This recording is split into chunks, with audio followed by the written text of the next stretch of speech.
ನಗರದ ನಿವಾಸದಿಂದ ಹಾಸನದತ್ತ ಪಾರ್ಥಿವ ಶರೀರ. ಹಾಸನ ಜಿಲ್ಲೆಯ ಹರದನಹಳ್ಳಿಯತ್ತ ಚೆನ್ನಮ್ಮ ಅಂತಿಮ ಯಾತ್ರೆ.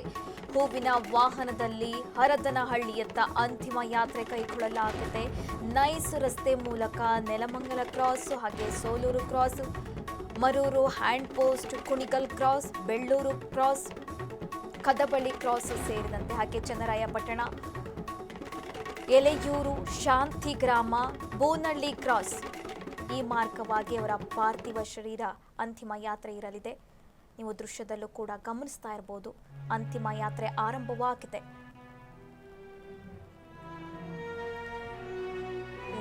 ಪದ್ಮನಾಭ ನಗರದಿಂದ ಚೆನ್ನಮ್ಮ ಅವರ ಅಂತಿಮ ಯಾತ್ರೆ ಆರಂಭವಾಗಿದೆ. ಅವರ ಪಾರ್ಥಿವ ಶರೀರ ಹಾಸನ ಜಿಲ್ಲೆಗೆ ಸ್ಥಳಾಂತರ ಮಾಡಲಾಗ್ತಾ ಇದೆ. ಈಗಾಗಲೇ ಪದ್ಮನಾಭ ನಗರದಿಂದ ಅವರ ಪಾರ್ಥಿವ ಶರೀರವನ್ನು ಹಾಸನದತ್ತ ಕೊಂಡೊಯ್ಯಲಾಗ್ತಾ ಇದೆ. ಪದ್ಮನಾಭ ನಗರದ ನಿವಾಸದಿಂದ ಹಾಸನದತ್ತ ಪಾರ್ಥಿವ ಶರೀರವನ್ನು ಶಿಫ್ಟ್ ಮಾಡಲಾಗ್ತಾ ಇದೆ. ಹಾಸನ ಜಿಲ್ಲೆಯ ಹರದನಹಳ್ಳಿಯತ್ತ ಚೆನ್ನಮ್ಮ ಅವರ ಅಂತಿಮ ಯಾತ್ರೆ. ಹೂವಿನ ವಾಹನದಲ್ಲಿ ಹರದನಹಳ್ಳಿಯತ್ತ ಅಂತಿಮ ಯಾತ್ರೆ ಕೈಗೊಳ್ಳಲಾಗಿದೆ. ನೈಸ್ ರಸ್ತೆ ಮೂಲಕ ನೆಲಮಂಗಲ ಕ್ರಾಸ್, ಸೋಲೂರು ಕ್ರಾಸ್ ಸೇರಿದಂತೆ ಒಟ್ಟು ಬೆಂಗಳೂರಿನಿಂದ ಹಾಸನ ಜಿಲ್ಲೆಯ ಹರದನಹಳ್ಳಿಯವರೆಗೆ ಅಂತಿಮ ಯಾತ್ರೆ ಇರಲಿದೆ. ಅಂತಿಮ ಯಾತ್ರೆ ಈಗಾಗಲೇ ಆರಂಭವಾಗಿದೆ. ಹಾಗೆ ಸಾರ್ವಜನಿಕರಿಗೂ ಕೂಡ 10 ಮಾರ್ಗದಲ್ಲಿ ಅಂತಿಮ ದರ್ಶನಕ್ಕೆ ವ್ಯವಸ್ಥೆ ಮಾಡಲಾಗಿದೆ ಅಂತ ಕೂಡ ತಿಳಿದು ಬರ್ತಾ ಇದೆ. ಫಸ್ಟು ನೈಸ್ ರಸ್ತೆ ಮೂಲಕ Nelamangala cross, Soluru cross, Maruru hand post, Kunigal cross, Belluru cross, ಹಾಗೆ ಕದಬಳ್ಳಿ ಕ್ರಾಸ್, ಹಿರಿಸಾಸಿವೆ ಕ್ರಾಸ್, ಚನ್ನರಾಯಪಟ್ಟಣ, ಎಲೆಯೂರು, ಶಾಂತಿಗ್ರಾಮ ಈ ಮಾರ್ಗವಾಗಿ ಅವರ ಅಂತಿಮ ಯಾತ್ರೆ ನಡೆಯಲಿದೆ. ಅವರ ಪಾರ್ಥಿವ ಶರೀರವನ್ನು ಹಾಸನ ಜಿಲ್ಲೆಗೆ ಶಿಫ್ಟ್ ಮಾಡಲಾಗ್ತಾ ಇದೆ. ಈಗಾಗಲೇ ಅಂತಿಮ ಯಾತ್ರೆ ಆರಂಭವಾಗಿದೆ. ದೃಶ್ಯದಲ್ಲೂ ಕೂಡ ನೀವು ಗಮನಿಸ್ತಾ ಇರ್ಬೋದು. ಇನ್ನು ವಾಹನದಲ್ಲೂ ಕೂಡ ನಿಖಿಲ್ ಕುಮಾರಸ್ವಾಮಿಯವರು ಕೂಡ ಬಹಳ ದುಃಖಿತಕ್ಕೆ ಒಳಗಾಗಿದ್ದಾರೆ. ನೀವು ದೃಶ್ಯದಲ್ಲೂ ಕೂಡ ಗಮನಿಸ್ತಾ ಇರ್ಬೋದು. ನಿಖಿಲ್ ಕುಮಾರಸ್ವಾಮಿ, HD ಕುಮಾರಸ್ವಾಮಿಯವರು ಕೂಡ ಹೂವಿನ ವಾಹನದಲ್ಲೇ ಇದ್ದಾರೆ. ಅವರು ಕೂಡ ಬಹಳ ದುಃಖಿತಕ್ಕೆ ಒಳಗಾಗಿದ್ದಾರೆ. ಒಂದು ರೀತಿಯಾಗಿ ಆಘಾತ ಆಗಿರುವಂಥದ್ದು. ಆಧಾರ ಸ್ತಂಭ, ಬೆನ್ನೆಲುಬಾಗಿ ನಿಂತಿದ್ದಂತಹ ಅಮ್ಮ, ಅಜ್ಜಿಯನ್ನು ಕಳೆದುಕೊಂಡು ದುಃಖಿತರಾಗಿದ್ದಾರೆ. ಗೌಡರ ಕುಟುಂಬದ ಬೆನ್ನೆಲುಬಾಗಿ ಇದ್ದಂತಹ ಗಟ್ಟಿಗೀತಿ ಬಾರದ ಲೋಕಕ್ಕೆ ಪ್ರಯಾಣ ಬೆಳೆಸಿದ್ದಾರೆ. ದೇವೇಗೌಡರ ಹಿಂದಿನ ಶಕ್ತಿ ಮುಂದೆ ಬರೀ ನೆನಪು ಮಾತ್ರ. ಯಾವುದೇ ಆಡಂಬರ ಇದ್ದಿಲ್ಲ, ಸರಳ ಜೀವಿಯವರು. ಅವರ ಅಂತಿಮ ಯಾತ್ರೆ ಇದೀಗ ಪದ್ಮನಾಭ ನಗರದಿಂದ ಆರಂಭವಾಗಿದೆ. ಹಾಸನದವರೆಗೂ ಕೂಡ ಅವರ ಅಂತಿಮ ಯಾತ್ರೆ ಇರಲಿದೆ.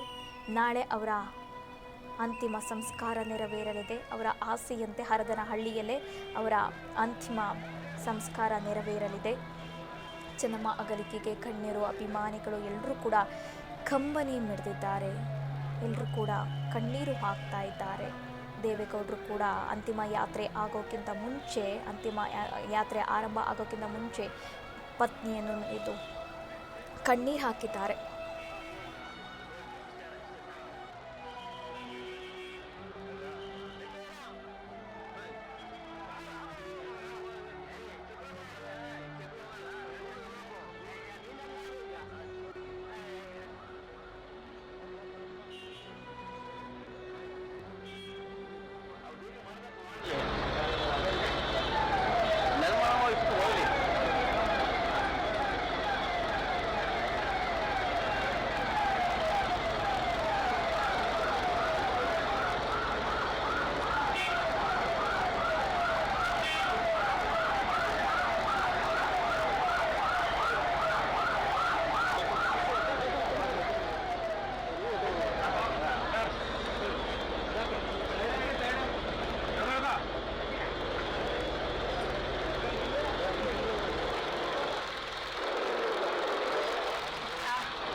ದೊಡ್ಡಗೌಡರ ಮನೆ ನಂದಾದೀಪದ ಅಂತಿಮ ಯಾತ್ರೆ ಆರಂಭವಾಗಿದೆ.